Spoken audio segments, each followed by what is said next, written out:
This is Peter Summit of Crashing Wayward, and you're listening to the Brutally Delicious Podcast. The Brutally Delicious Podcast. The Brutally Delicious Podcast. The Brutally Delicious Podcast.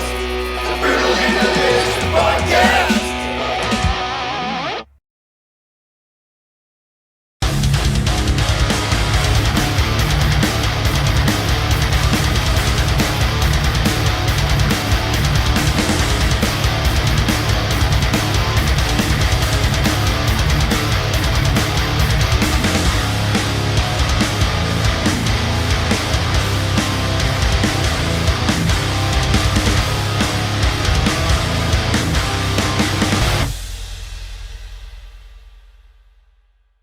Nina usually forgets, so I'll do it. Yeah, it's my fault. I'm on this podcast to be the scapegoat. I'm the brains behind the outfit. Oh, okay, cool. Yeah, I say the same thing about my band. There you go. So you feel where I'm coming from. Then the pressure's real. The struggle is very real. Totally. It is. Welcome to our super professional show,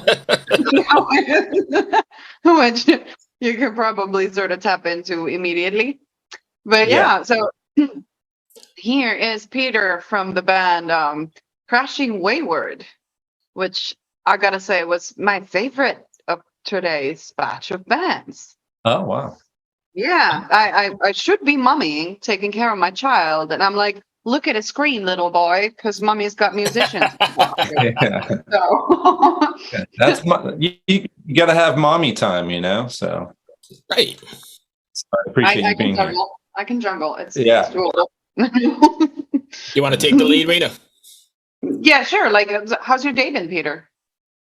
Good. I woke up. I did a little bit of side work, and here I am. Just kind of like a little morning with I kind of cut back on coffee, so I'm now doing matcha. So you're on that route. Gotcha. Is that working out? Yeah, actually, I feel better. Really? Yeah, I actually do. I feel a lot better than coffee. I think I'm just too anxious, and I have always kind of like dealt with a little like depression throughout my life. So the added anxiety I don't need. Yeah. So that was the main reason. I 100% agree with you, and I even identify with it, but that's still something I haven't been able to do. I'm on, the second pot here this morning talking to people. That's a tough one. Cigarettes went, everything went, but coffee is right. You got to have coffee a bite. is poison. Like, it truly is. Fuck off, Rena. Well, I'm the terrible vegetarian making him feel bad anyways about. Okay. Like, I don't judge. But like, if you feel like shit while you're like shoving sentient corpses of sentient beings into your body, maybe. Hold on, weren't you just telling me about eating livers? I said that's the one thing I miss. Oh, is liver. Yeah. All right, sorry. Eating liver. Oh yeah. But, it's crazy. But yeah, the coffee thing, I completely get. Yeah, I have this. I'm overly sensitive to caffeine, so I literally think it's fucking poison because it makes me feel so bad, gives me like arrhythmia and all these things. And then it also smells like shit to me. Probably because like my body is like, don't go near that stuff. It's gonna kill you, kind of thing. Definitely. I was having a lot of that arrhythmia, and the anxiety. So the matcha, it's like a much slower release. And, you got your antioxidants. And so I'm just feeling better in the gut as well, too. So. Good for you. There you go. Sorry, we're off on a tangent already, but no, it's all good. Like, we can always talk about how it was in the studio, but where are your fans going to find out about your relationship to coffee? Yeah, totally. My bass player Carl will like totally like be he's like black coffee. See, I like your bass player already. We could be buds. Yeah, right. Peter, so I'm like super LA hipster matcha, and he's like super LA hipster coffee. Nice. So let's talk about Crashing Wayward. No, we're not. No, we're only moving on to tea now, Bruce. That's what no, hold that thought, dude. No, but it's something. If you are truly into the whole hipster antioxidant like health benefits, white tea. White tea is where you want to be at. That's where the most antioxidants are. And that's what is like the best for you and still has some caffeine in it. But like Okay. green and white tea. Go Yeah. down that Yeah. road. It might Now sound we're- lame. Yeah. You sound lame, but you're also it's okay. Well, I do drink a lot of hot tea, especially the week leading into shows. And if I do have multiple shows back to back, that's all I'm drinking is hot tea with Manuka honey and lemon. And I prefer mint because it's mentholated. So Right. if the hotter the better, I can just like breathe it in. So there's a little regimen there. Yeah, Free absolutely. Yeah. And there was, I can't remember from what band was that guy who talked about that tea that we as vocalists would appreciate. And it was called the throat coat. Throat coat, yes. Oh Throat yes. coat. Yeah. I remember Uh-huh. that. Like, because you said like building up to shows, that's what you do. Manuka honey, amazing. But lemon, amazing. But maybe give that one a go too. Like, I was looking into it, but I would have to order it because I'm here in Finland and they don't. Oh, okay. Yeah, I do have some throat coat. It does have a little bit of like a filmy kind of thing. Yeah. So if I'm really like feel like I need that extra film, I'm going to go with the throat coat. Right. Yeah, for sure. So I was preaching to the choir already. God damn it. Okay, Bruce. Ask your music related questions then. Well, I mean, I guess we are here to talk about Crashing Wayward. Peter didn't come here to talk about white tea or whatever kind of honey you're talking about. He's just pissy now because, like, in the episode before this, I gave him a little bit of shit. She So- gave me a lot of shit. He's Yeah. trying to just, clap back. But yeah, So, Crashing Wayward from Las Vegas. Now that your record is out, how do you feel about it? Now, what's been the response to it so far? so far, knock on wood, it's been really amazing. Everything I'm kind of hearing about it right now has been really positive. Been getting some really amazing reviews. Vegas 411, a very nice magazine out here in Vegas, has claimed us as Vegas's new favorite band. Oh, wow. So that's really awesome. I think we're kind of like a band that we're a hard rock band, we're a modern rock band, but we're even so much more than that. It's, artistic and alternative kind of flavors and tones to it. Yes. It's kind of hard to pinpoint us as to what exactly we are. I mean, so generically, we're going to default to a rock band, Right. But I think we're kind of resonating with a lot of people because we have so many different kind of sounds that relate to people in different ways. So yeah, the reviews and the responses so far have been awesome. It feels surreal to finally have the album out. So it's brand new to me again as well. So yeah, I'll be driving, I'll be listening to it like, who is this? Awesome. I'm going to jump right into it. So, because Reno yelled at me earlier for not talking about this, but Yeah. record is written and it deals with intolerance, mental health, suicide, love, and loss. Let's dive right Yeah. into that. Tell us about that and how that worked out. So, I've been in previous bands and I've been in a lot of bands that were, I've done the party hard rock kind of thing, and it's all about going out with your boys and drinking and partying. And I'm a bit older now and I don't do any of those things. So all I can write about is the stuff that relates to me. And I feel like it's what relates to a lot of people. I think we all know somebody that deals with depression, as we've talked about. I've struggled with that my whole life. Intolerance. I come from a very inclusive family, so stuff that's happening, a very diverse family, so inclusion is something that touches home for me because anything that's happening throughout the world that is non-inclusive directly affects me and my family. Suicide, during COVID, that's actually was Tilly. The song Tilly was inspired by somebody within our circle that took her own life due to abuse in her relationship and stuff. So I really like to try to write stuff that is speaking to people, but I don't want it to be in a kind of just like downer kind of way. I want it to be more inspiring and uplift, I think like the Smiths, I think Morrissey is so melancholy and shoegazing, but Johnny Marr with his guitar is so happy and joyful. Right. So it gives that music a different like tone and feel to it, But I don't want to be like Morrissey and shoegaze. I want to be like uplift and, bring some melody and some, anthemic tones to it. So, Okay. yeah. Yeah, well, Morrissey kind of drank the Kool-Aid anyway, so Yes. there are more ways to not want to be Yeah. like that dude. But Yeah. but yeah, I get it, and that's like really, really heavy stuff that you guys are diving into with that album. And I'm sorry to hear you have to deal with depression, but have you been able to sort of turn it into an asset in a way? Like, that at least for me, who also has cyclic depression and, has had to come to terms with the fact that it's always going to be there, that getting past the thought that this is the last time and now life is going to be completely different from now on, I think is like a bigger burden to carry than the knowledge of, or like the disappointment, because it never is the last time. Something Right. is going to bring it back. So have you been able to sort of manage it in a way that at least at times you can sort of derive from that state of being into your music?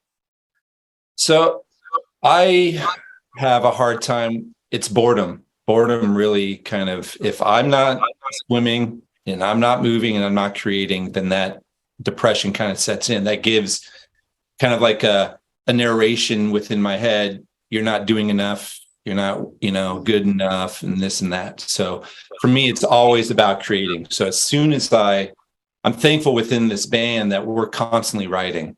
So I'm constantly working on new stuff in that, and those are such incredible highs when I do write a song and it is completed. But as soon as one's done, it's like, okay, what's next? What am I going to do?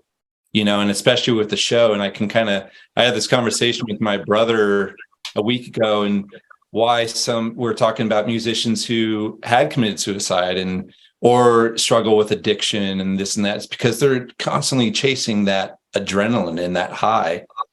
I know for me, that's nothing greater in this world than performing and creating. So if I'm not doing that, then it kind of starts to set in for me. And it's hard if I have a very good support, system. My family is amazing and everything. Sometimes it's hard if you're with somebody or around somebody who doesn't really understand depression. It's just something I've always had. And I've never I did take medication for it in my youth, and it just was not for me at all. So I've always stayed off it. And the best thing for me is just to keep, like I said, keep creating. And I've kind of like learned to live with it. I just don't believe in kind of like the medications unless it's absolutely necessary. And like alternative stuff, of course, like a lot of people are indulging in the earthly libations and stuff, to deal with it, which is, I think, a much better route to go. But yeah, it's kind of like not to dance around it. We're talking about mushrooms and absolutely, yes. Yeah. Yeah. And Which I tinctures, think it's like a really, really interesting topic, because it's only now sort of bubbling under, breaking through the surface, like, in the sort of mainstream medical approach to depression, that, hey, psilocybin is actually really, really helpful and could help a lot of people. Absolutely. I just went to the doctor because of the kind of like the heart flutters I was getting a lot from anxiety. Yeah. And somebody it was a general, like a family practice doctor who also did psychotherapy out of the same office. So I went in there, I had an EKG, and just kind of spoke openly about my depression. I've lived with it. I know how to deal with it. I said, I'm not interested in taking any medication. Yeah. So I went through my exam, and they came back to me and said, hey, we'd like to see you next week. so you can just speak with the doctor. So I go home, I get a ping on my a text message saying my prescription is ready for my antidepressant, which side effects also include Depression. Suicide. suicidal, ideation, heart attack. It's like, so I called them up and canceled my appointment. I never went back. It's like, if you're not going to listen to me, Yeah. then what am I going to get from going and talking to you? And then you're just going to write a prescription so you can get paid. So yeah, it's finding the alternatives, whether that's mushrooms or having a very good supportive system, and just kind of, and finding what works for you. Some days are better than others, so. Yeah. Yeah. Yeah, and just like riding that wave, like this too shall pass. It's like a Yeah. key affirmation. Like just Yeah. minimize whatever is going on. Like, if you're in that state where everything is a struggle, do the Yeah. bare minimum.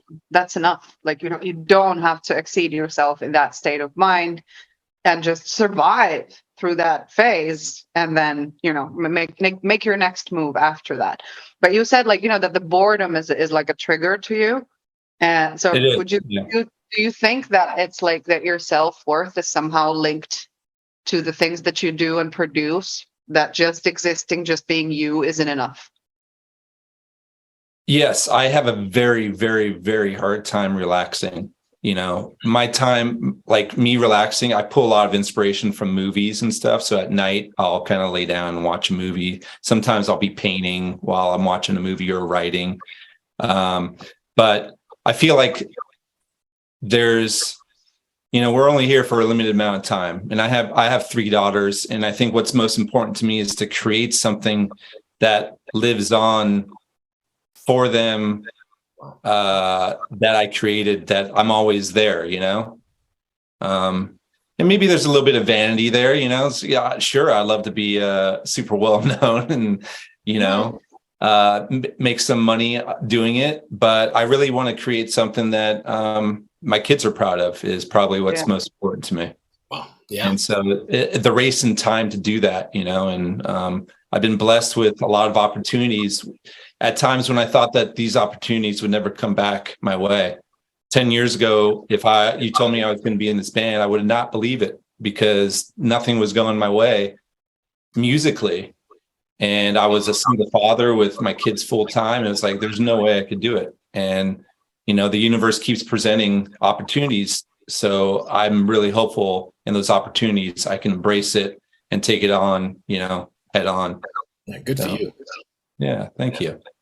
Yeah, the vocals are freaking brilliant in Thank this you. band.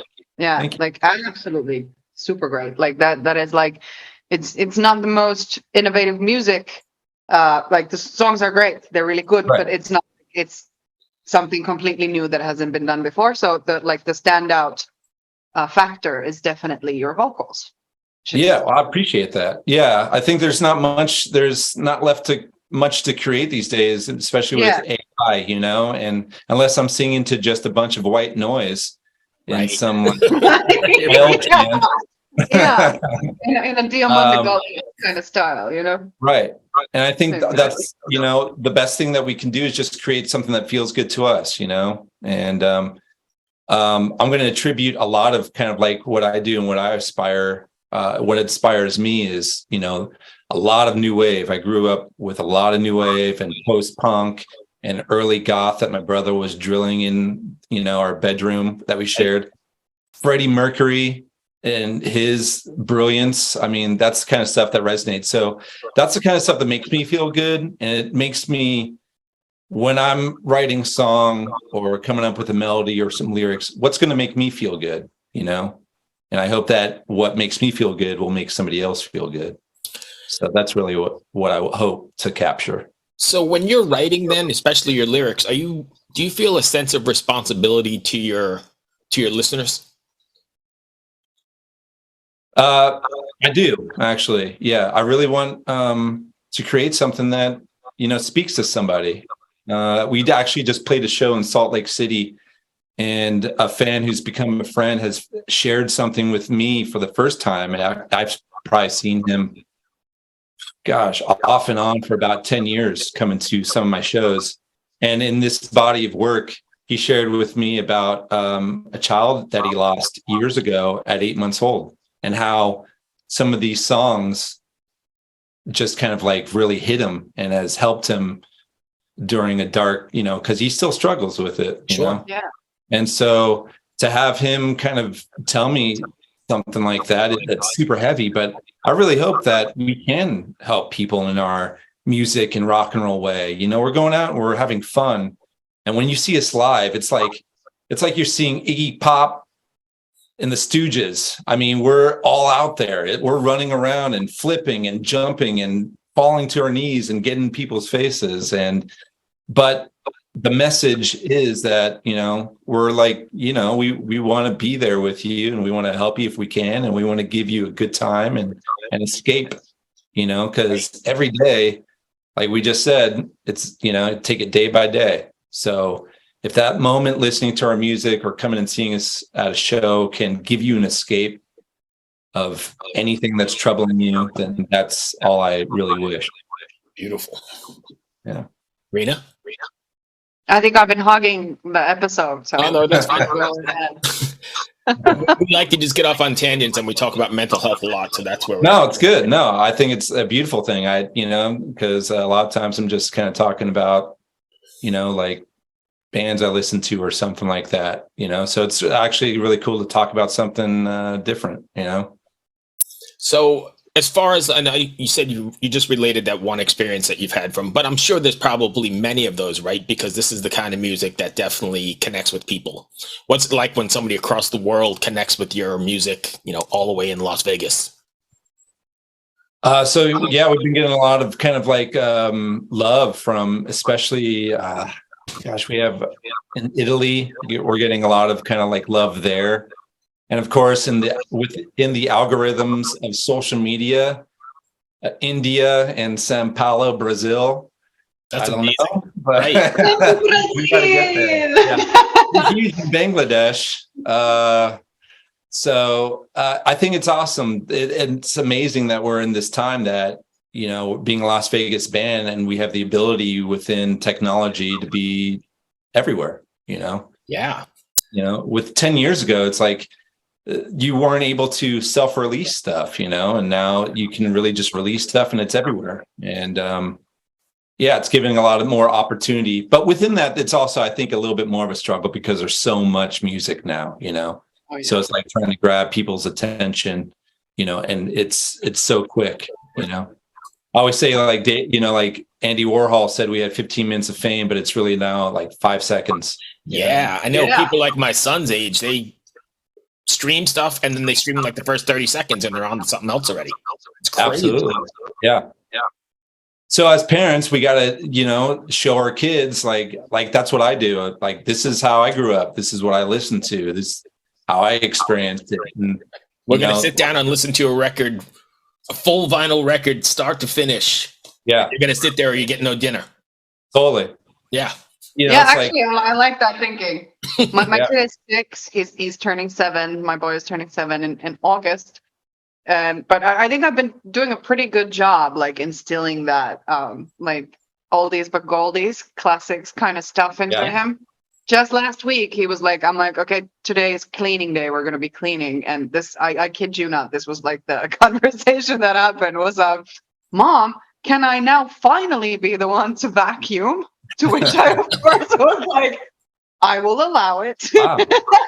and then he goes like, but there has to be a very specific song playing when I do it. Guess what Oh, that really? song was? He had a soundtrack Guess from what the vacuuming. fucking song was? It was Eye of the Tiger by Wow. Survivor. Wow. And I had a video of him like, this is the coolest shit ever. Just vacuuming away. He went, it stinks. That's epic. So are you planning to take Crashing Wayward out on the road? Yeah, absolutely. As soon as we can, it's hard because it's so expensive now, Oh, yeah. and then to be able to support yourself and, a family and stuff and everything. But that's our number one goal, And that's our number one goal, is to get out there and play for as many people possible. Like I said, that's the only thing I really want to do. I want to write, I want to track, and I want to play. And and everybody in my band feels the same way. So that's going to be the first goal. Hopefully that's going to probably start up in this fall, because the album came out this summer.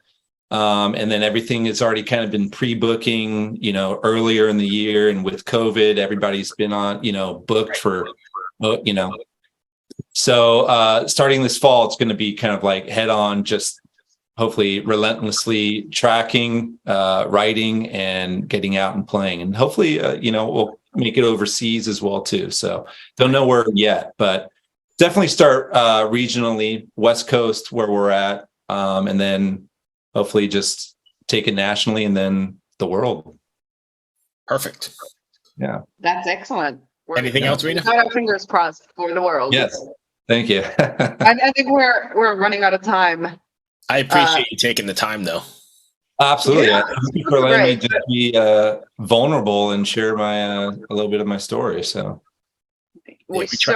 so appreciate that, Yes. because you know you can have that fluffy whatever content as much as you like, and you know that's good to have sometimes. Sometimes you just want to put your brain into flatline and just listen to jibber jabber. But I personally think that this is a valuable platform to share and Absolutely. actually provide some like peer support to I agree. people. yeah. Before we Okay, go, cool. before we go though, can you drop your socials? Tell us where fans can find you. Yeah, please find us everywhere at Crashing Wayward. We're on Instagram, Facebook, TikTok, Twitter, and Threads. Yes, just everywhere. Please follow us, stream us everywhere where you can stream, buy merch, support us, keep us on the road. That goes directly towards us, and we greatly appreciate it. Awesome. Thank you for your time, Peter. I really appreciate it. Yeah. Thank you guys. Love Anytime. Really enjoyed talking with you. Be well. All right. You too. All right. Cheers. Bye. Peter. Yeah. Have a great day. You Bye. too. Bye.